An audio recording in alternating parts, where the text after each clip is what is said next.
Hello hi, చేపల కూర వండుకుందామా. చేపలకి ఉప్పు కారం పసుపు వేసి మ్యారినేట్ చేసి పెట్టుకున్నాం కదా. ఇప్పుడు అందులో పచ్చిమిరపకాయలు వేసి ఒక మిక్సీ జార్లో 3 పెద్ద ఉల్లిపాయలు 2 కొబ్బరి ముక్కలు వేసి మిక్సీ పట్టించుకోవాలండి. మిక్సీ పట్టించుకొని పేస్ట్లోకి స్టవ్ వెలిగించి కళాయి పెట్టి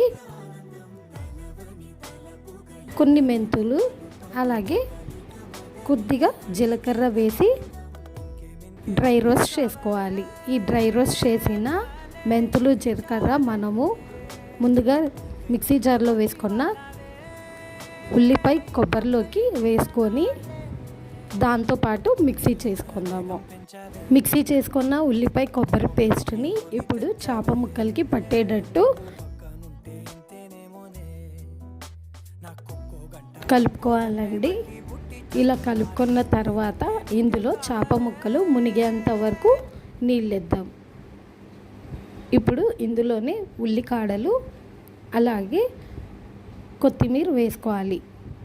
ఇప్పుడు స్టవ్ వెలిగించి మనం రెడీ చేసుకున్న చేపల కూర స్టవ్ మీద పెట్టి 5 నిమిషాల పాటు హై ఫ్లేమ్ మీద ఉడకనిద్దాము. ఎక్కువ మసాలాలు ఏం పట్టవండి, సింపుల్ ఇంగ్రీడియంట్స్తో టేస్టీగా చేసుకోవచ్చు. చూస్తున్నారు కదండి, చేప చాలా కుతకుతలాడుతూ బాగా ఉడుకుతుంది కదా.